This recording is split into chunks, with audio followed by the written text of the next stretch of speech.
Okay, bismillahirrahmanirrahim. Assalamualaikum warahmatullahi wabarakatuh. Alhamdulillah, ini persiapan untuk Istimak Melaka. Istimak Melaka Zon Selatan, InsyaAllah yang sedang berlaku persiapan terakhir di Masjid Al-Azim, Masjid Negeri Melaka, insyaAllah.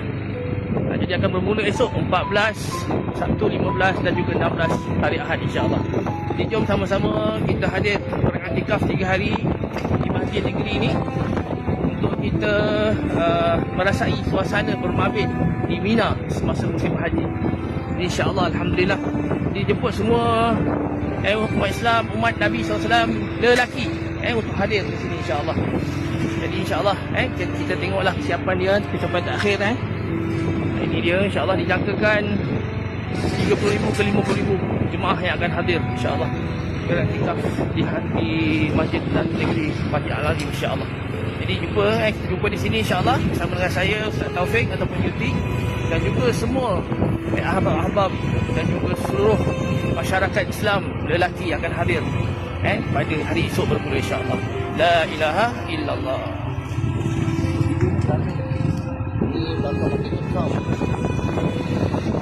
Kolam, kita buat kolam pendapatan untuk menampung air kalau tak cukup 2 kolam.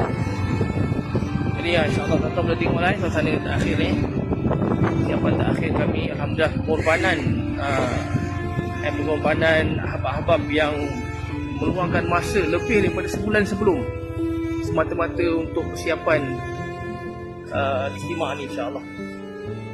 Allahu Akbar. InsyaAllah.